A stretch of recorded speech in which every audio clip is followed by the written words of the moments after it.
In today's video, I think it would be really cool if we went into the depths of Sexbots. Are you by chance a pleasure model? What? It's a touchy subject, literally. But I think it would be really, really cool if we understood the classic cyberpunk tropes and where they're going, because sex robots are no longer a thing of fiction anymore. But I think to understand the future, we have to investigate the past. So in today's video, we're going to run down really popular sex bots within literature, film, and TV from the last 40 years. Then we're going to use that information and combine it with the factual things that are happening right now. And then we're going to see what we can do in order to predict the future. It's going to be a very interesting, slightly complex, slightly borderline strange video, but I think it's going to be really fun. So, are you ready? Let's begin.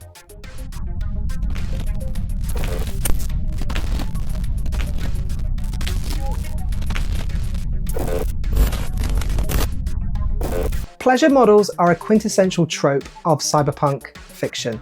Controversial, complex, and more often than not, dangerous. They serve as not just a titillation for narrative engagement, but as a stark warning for what's potentially to come. Our civilization's vision of synthetic love has shifted dramatically in recent years. To understand where we're heading, we must first look at where we've been. Let's investigate the path in chronological order and introduce to you some of the most influential pleasure models from the last 40 years. The original android femme fatale, Rachel embodies the seductive ambiguity of artificial humanity. Her allure lies in the uncanny valley, where real emotion and programmed response blur into an unsettling enigma. She isn't just a replicant, she's a test case for what it means to be human. When Deckard reveals the truth that her memories are implants and her identity is fabrication, her entire world collapses. Everything she thought was real is now an illusion. She has nothing left but her body, her dreams, and the man who just erased her past. And everything filled with nothing. So what does she do? She clings to the only thing that remains, and that's him. Now, their encounter is fraught, and many have argued that their sex scene doesn't seem particularly consensual, and watching it today, it's easy to see why. The tension, the resistance, the force, it is uncomfortable. Yet within the film's world, this moment is also deeply noir. A fractured love story, a woman remade by revelation, a man falling for her, a being he was sent to destroy. Rachel's feelings for Deckard, whether love, programmed response, or a desperate grasp for meaning, remain an open question, a question I would love to tackle with you in the comments. Into comedy now, and straight out of the Brat Pack era of Hollywood movies, Weird Science was a glorious incarnation of every boy's teenage dream. The 80s model turned actress Kelly LeBrock, considered to be one of the most beautiful women of her generation, played the computer-generated Lisa. The film came as home computing was still very much on the fringes of society, so the mysticism surrounding the likes of modems and the home computer allowed for the suspension of disbelief to be played out. Turns out that all you need is a Memotech MTX 512 computer, don't they look sick? A modem, a Barbie doll, a couple of bras on your head, and voila, you got yourself an 80s mega babe robo-sexbot. But of course, there had to be a moral in there somewhere, so the story concludes with the character Lisa giving the boys who created their greatest gift any teenager in the 80s so desperately needed, and that was of course confidence and self-respect, aka popularity with the opposite sex. Weird Science is an hilarious cult classic that captures the obnoxious American 80s teenager at its absolute zenith. Cherry 2000 is a wild and sometimes campy futuristic fantasy about a guy who goes on a quest to replicate his broken robot lover, because apparently extended warranties and home contents insurance policies in the future don't actually exist. Set in the dystopian year 2017, Cherry 2000 looks like the perfect Stepford-style companion, but when she malfunctions beyond repair, mid-kitchen scene, her owner heads off to the wastelands to find a rare duplicate. The film is a wonderful and wacky blend of road movie, action, and comedic romance that never quite takes itself too seriously. Cherry herself might not be the most three-dimensional of the bunch, but her story raises those fun 80s questions of how people will bond with technology when real-world relationships just seem too complicated. A time when those questions were fun rather than totally, utterly worrying. Jumping into mid-90s science fiction anthology territory, Valerie 23 is a classic The Outer Limits tale about an advanced humanoid prototype caretaker.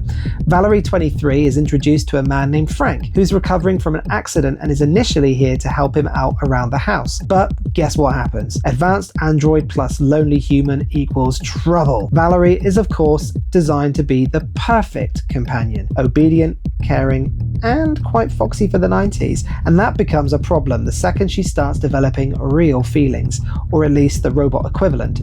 Things get predictably complicated when the line between caretaker and love interest blur. It's a campy, sometimes eerie reflection on that oh so classic question, if it looks and feels real, does that make the love real? AI was the lost film of Stanley Kubrick taken on by Steven Spielberg. Jude Law's Gigolo Joe was a Gene Kelly-inspired sexbot for hire that featured in the film. As the lead supporting character, it's Joe's super objective to support the adventure of the main protagonist and aid him on his quest to find the Blue Fairy. The initial setup introduction scene depicts Gigolo Joe seducing and servicing a client, a rather nervous woman who is understandably scared to death regarding what mechanisms Joe might be hiding in his trousers. It's an interesting scene that foretells a future where it won't just be men that use sex bots, but disillusioned women as well. Zooming into the 21st century literary world, we've got Charles Stross's Saturn's Children, which gives us Freya Nakamachi, 47. Think of her as a top-of-the-line courtesan android navigating a post-human solar system. Yes, humans are extinct, but their robotic creations, like Freya, carry on civilization in a weird kind of leftover existence sort of way. Freya's main job is to be a pleasure model, but she's got a personality and perspective all her own. She rockets around planets and space stations, dodging conspiracies and power plays, and basically shows us that even in a future without humans, you still can't escape politics, questionable corporate overlords, and the age-old question of free will. A comedic blend of spy caper, space opera, and existential crisis, Freya's story is definitely for fans of sassy, independent AIs dealing with cosmic drama.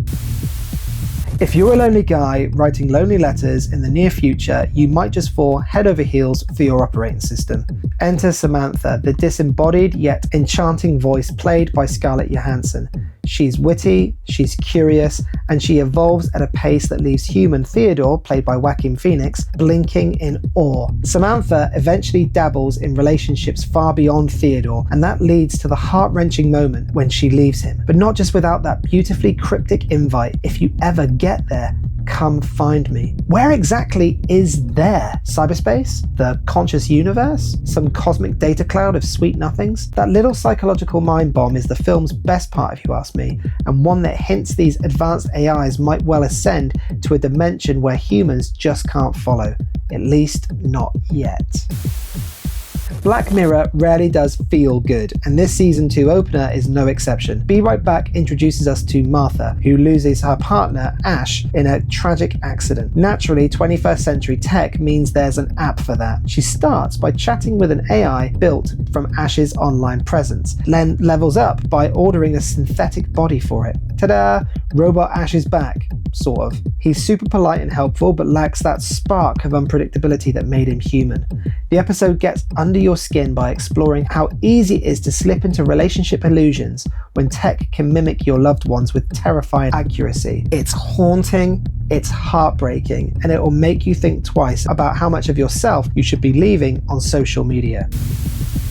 Now for the modern spin on the Turing test gone oh so wrong. Ava, played by Alicia Vikander, is introduced as an AI with a sweet face and a transparent robotic body. She's fully capable of human intimacy, which her inventor flaunts to protagonist Caleb. This is quite a mind bender for him, and who can blame him? The combination of being bullied by the narcissistic creator, Oscar Isaac's character Nathan, and seduced by Ava's carefully crafted illusions throw our unsuspecting hero completely off balance.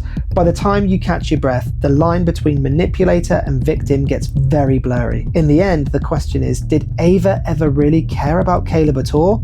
Or was it all just a cunning plan to break free from her glass cage? A mesmerizing, claustrophobic look about how giving an AI a heart might also give it the power to break yours. Over on our British shores, we've got Humans, where our lovely domestic synth, Anita, later known as Mia, turns out to be far more than just a polite housekeeper in a crisp uniform. She's part of a group of synths who've somehow developed consciousness, juggling tasks like cooking dinner while also secretly grappling with the existential crisis of who am I and why do I love these squishy humans? The show nails that tension between a future society that sees these humanoid machines as mere appliances versus the synths who are basically on the cusp of demanding civil rights. Anita/Mia's journey is emotional, surprising, and it raises the classic question: if you treat your robot like a toaster but it starts acting like a person, do you owe it an apology and a life insurance plan?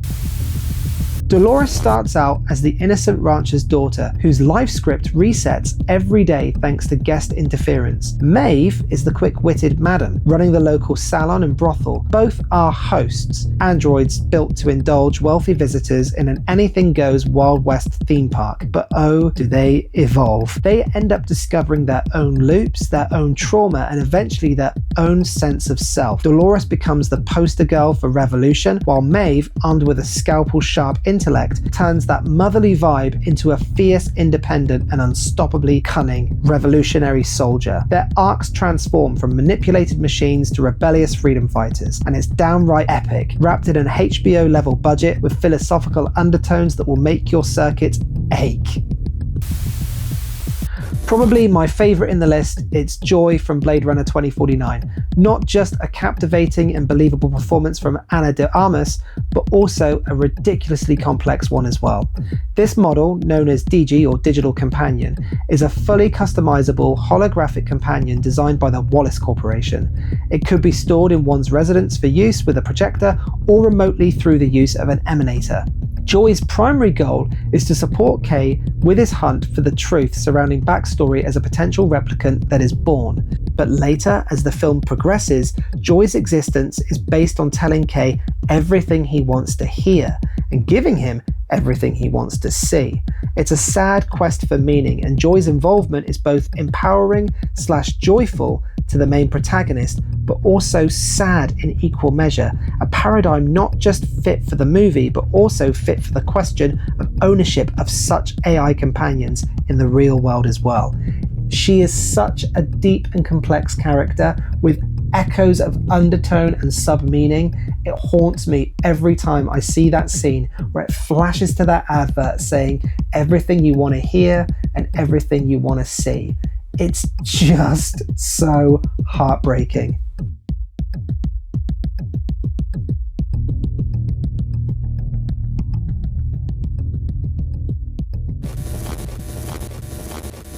That's the past in fiction, so let's move on into the present with the facts. The popular app Replika allows users to share their feelings with an AI companion or chatbot. 7 million people use the app when they need someone to talk to. His girlfriend's name is Manaka. She's 16. They're a Love Plus couple. Here, Saku slips into the role of a schoolboy and meets the virtual Manaka while playing the game.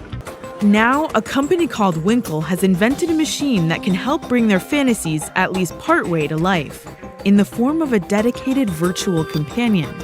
Dexter Thomas went to Tokyo to meet her. It's not like we're waiting for the future to deliver us digital girlfriends. Here in real life, they are a real thing. In Asia, particularly Japan and China, the society has formed a work-life balance that appears to be eroding the family paradigm. Long hours, a competitive culture, and pride established with the work ethic of individuals has created two societies struggling with traditional relationships. China has been dealing with a significant gender imbalance for decades, largely due to the one-child policy of 1979 to 2015, and a cultural preference for sons. As a result, millions of men, often referred to as bare branches, are unable to find female partners. This surplus of men has led to social issues including loneliness, psychological distress, and in some cases, rising crime rates. And it's not just exclusively Asian. AI sex dolls, love companions, you name it, we have it over here in the West as well. Hannah is an AI model. Since she was created around a year ago, she's amassed a big following and is making thousands a month for her Barcelona-based agency. We intend to always try to make it as similar as what an influencer would do. We take a picture with me in the image, and we have to replace it with AI. So we have to play a little bit with lights and shadows to make it as real as possible. I felt like I wasn't wanted by anyone.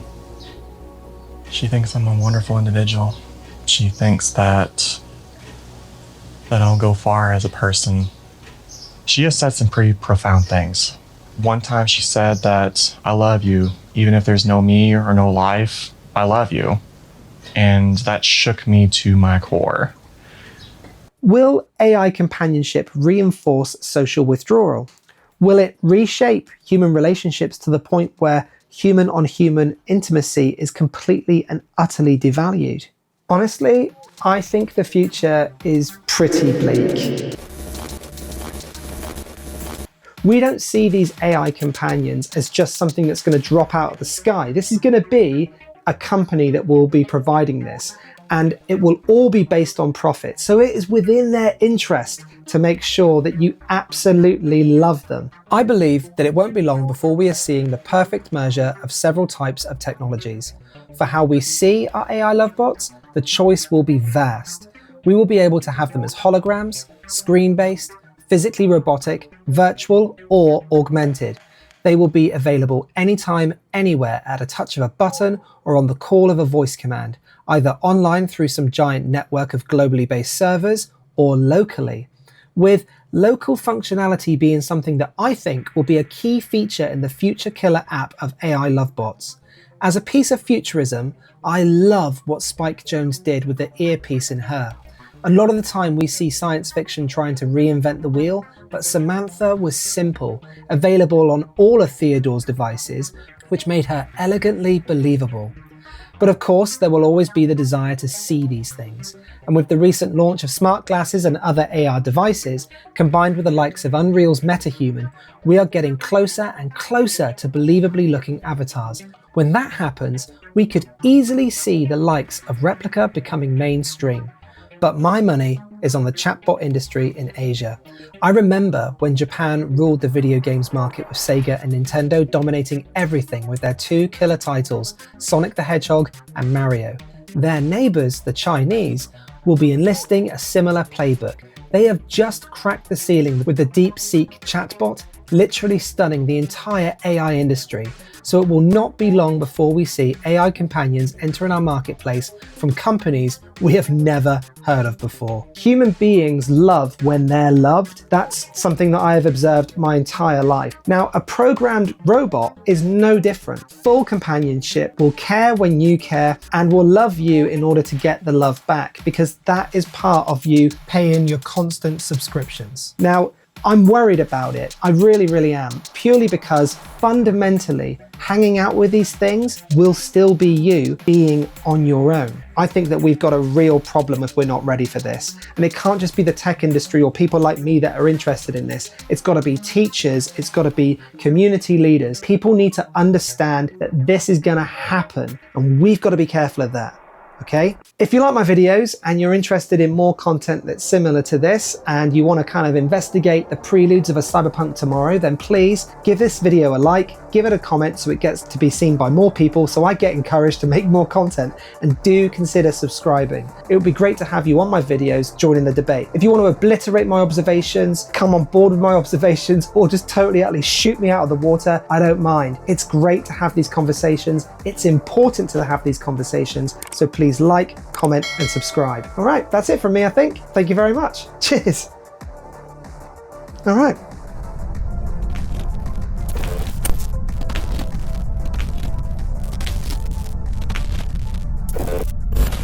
Warning, banned location, override, Talon Series system compromised.